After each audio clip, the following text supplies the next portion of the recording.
আমাদের মিজানুর রহমান আজহারী ভাইয়ের মাহফিল চলতেছে, কোথাও কোথাও 15 লাখ 20 লাখও মানুষ হচ্ছে।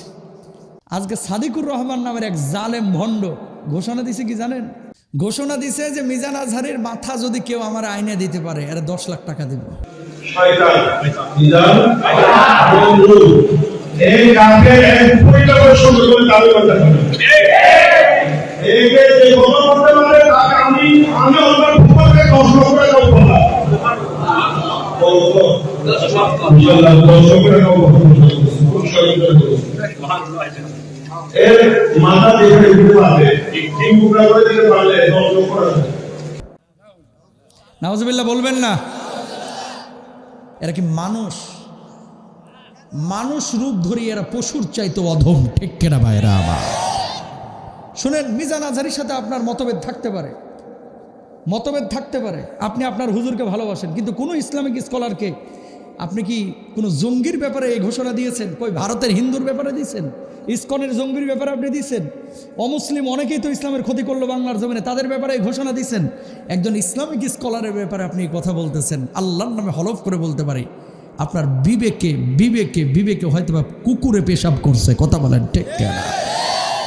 নাহলে এরকম কোনো কথা মুসলমানের বাচ্চা বলতে পারে না সারা পৃথিবীর বুকে। শুনেন, 500 করে টাকা দিয়েও 2000 মানুষ একত্রিত করা যায় না রাজনৈতিক সমাবেশগুলোতে, আর আমাদের মাহফিলগুলোতে 10,000, 12,000, 15,000, লাখ লাখ মানুষ টাকা ছাড়া, খিচুড়ি ছাড়া, জিলাপি ছাড়া অটো এসে বসে থাকে। কথা বলেন ঠিক কিনা?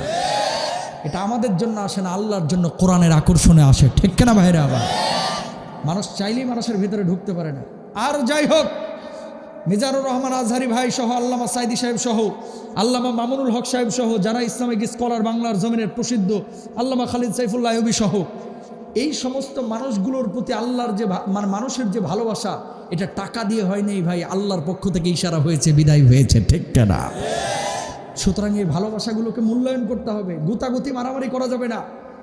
যেই ভদ্রলোক এই কথা বলেছে যে মিজানুর রহমান আজহারীর মাথার দাম 10 লাখ, অবিলম্বে গ্রেফতার করতে হবে, না হলে তাওহীদি জনতা এর বিচার করে দিবে, ঠিক কিনা ভাইরা? এরা জালেম, এরা কুলাঙ্গার, এরা দেশের শত্রু, এরা মানবতার শত্রু, ঠিক কিনা? যেখানে জিলাপি আছে ওরা সেখানে আছে, কথা কয় না।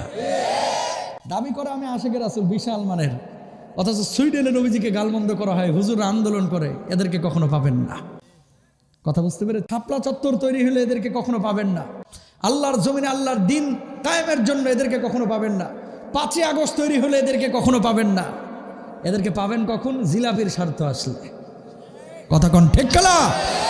সুতরাং প্রিয় ভাইরা, আমরা যেটা করব, আমার বড় পরিচয় হচ্ছে আমি মুসলিম। আমার বড় পরিচয় আমি মুসলিম।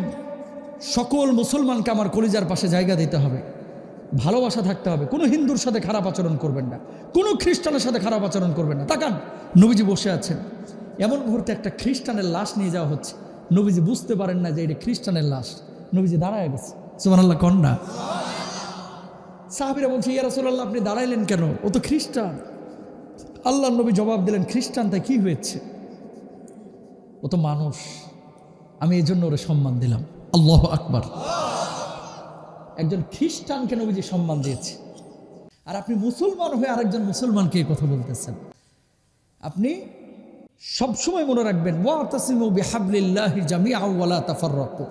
আজকে মুসলমানরা যদি আমরা একত্রিত হইতে পারতাম, উম্মাতান ওয়াহিদা, এক উম্মা কনসেপ্ট, কোরআন এক, নবী এক, আল্লাহ এক, আদম এক, হাওয়া এক, সুতরাং আমরা সবাই এক, এরকম এক যদি হইতে পারতাম, সারা পৃথিবীর কোনো কাফের বেঈমান মুসলমানদেরকে আঘাত করতে পারতো না, ঠিক না?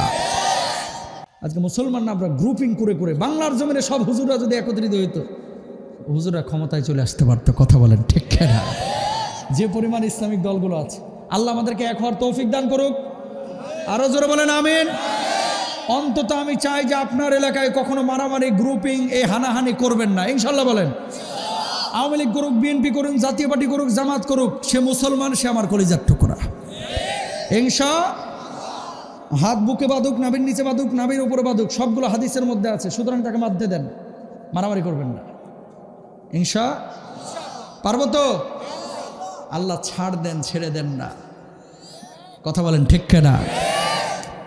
2041 পর্যন্ত টার্গেট ছিল যে আমাদেরকে কে নড়াবে, কার ক্ষমতা আছে। হাউন আঙ্কেল, কথা বলেন ঠিক না? আল্লাহ বলতেছে না রে, পারবি না, আমার ইশারা বড় কঠিন, কারে দিয়ে কিভাবে কাজ করে দিব তুই টেরও পাবি না। নমরুদ 400 বছর ক্ষমতায় ছিল, একটা বারের জন্য নিজের খোদা দাবি করে নাই। 400 বছর পরে আশপাশের মানুষগুলো বলতেছে, বাবা 400টা বছর আপনি খাওয়াচ্ছেন পড়াচ্ছেন, আপনি নিজের খোদা দাবি করলেই তো পারেন। নমরুদ বলতেছে, কথা তো মন্দ কাও নাই, আমি তোমাদের খোদা। সবাই মেনে নিল, ইব্রাহিম মানে না। আল্লাহু আকবার বলেন। বাবা সবাই খোদা মানলে একজন তো মানতেছে না, কয়ের নাম কি? কয় ইব্রাহিম। ধরে লয়ে ইব্রাহিম আলাইহিস সালাতু ওয়াস সালামকে নমরুদের সামনে হাজির করা হলো। নমরুদ বলল, কি ইব্রাহিম, কি সমস্যা, আমার উপরে ঈমান কেন তুমি আনতেছ না? ইব্রাহিম আলাইহিস সালাতু ওয়াস সালাম জবাব দিলেন, কি খেয়াল করেন, ইদ ক্বালা ইব্রাহিম রাব্বিয়াল্লাযী ইউহয়ী ওয়া ইউমীত।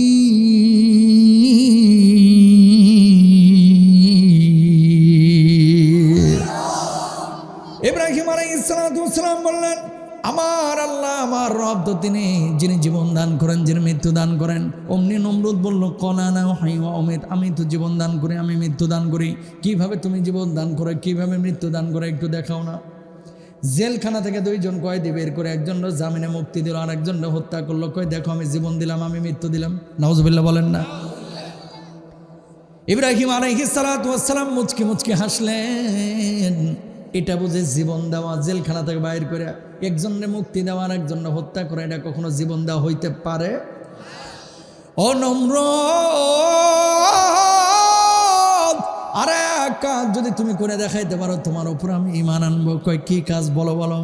ক্বালা ইব্রাহিম ফাইন্নাল্লাহা ইয়াতি বিশ-শামসি মিনাল মাশরিকি ফাতি বিহা মিনাল মাগরিবি ফাবুহিতাল্লাযী কাফার। বলুন আল্লাহু আকবার। প্রতিদিন পূর্ব দিক থেকে সূর্য ওঠে, পশ্চিম দিকে সূর্য ডোবে। ও নমরুদ, কালকে তুমি পশ্চিম দিক থেকে সূর্যটাকে উঠাইয়া পূর্ব দিকে সূর্যটা ডোবাও। যদি তুমি দেখাইতে পারো তাহলে তোমার উপরে ঈমান আনবো। ফাবুহিতাল্লাযী কাফার। নমরুদের মুখে আর কোনো জবাব ছিল না। জবাব একটা দিল নমরুদ, ও ইব্রাহিম, ওই সূর্য ওঠানো এই দৃশ্য তোমার দেখাইতে পারবো না। তুমি ঈমান আনলে না আনলে না আনো, সেটা তোমার ব্যাপার। কিন্তু একটা কথা ফুল অ্যান্ড ফাইনাল, যদি আমার উপরে ঈমান না আনো, জেলখানার মধ্যে ঢুকাইয়া আগুনের মধ্যে নিক্ষেপ করব। নমরুদকে ইব্রাহিম জবাব দিল, জেলখানার মধ্যে ঢুকাও, আগুনের মধ্যে নিক্ষেপ করো, শত শতবার যদি আমার আগুনের মধ্যে জ্বালায় দাও, পুড়াইয়া দাও, সারকার করে দাও, বশীভূত করে দাও, যে ঈমান কলিজার মধ্যে ঢুকেছে সেই ঈমান ইব্রাহিমের ভেতর থেকে বের করতে পারবে না। বলুন আল্লাহু আকবার। সেই ঈমান আমাদের কলিজায় আছে না নাই? আছে না নাই? কেন বলতেছে এই কথাটা? দেখেন, সারা বাংলাদেশে হাজার হাজার আলেমদের সাথে যখন যুক্তিতে পারে নাই, তর্কে পারে নাই, পলিটিক্সে পারে নাই, সর্বশেষ হাতিয়ার হচ্ছে মিথ্যা মামলা দিয়ে হুজুরে জেলে ঢোকা। কথা কন না কেন? এরকম হয়েছে কি হয় নাই? আল্লাহ ছাড় দিয়েন, ছেড়ে দেন। আজকে সেই হুজুররা দেশের বাইরে, দেশের ভিতরে মাহফিল করতেছে। আমির হামজা, রফিকুল ইসলাম মাদানী, আল্লামা মামুনুল হক সম্মানের সাথে গোটা দুনিয়া বিচরণ করতেছে, আর ওই জেলে দেওয়া সামারগুলো দিল্লি গিয়ে বসে রয়েছে। কথা বলেন ঠিক না? সম্মানের মালিক কে? আরো জোরে বলেন কে?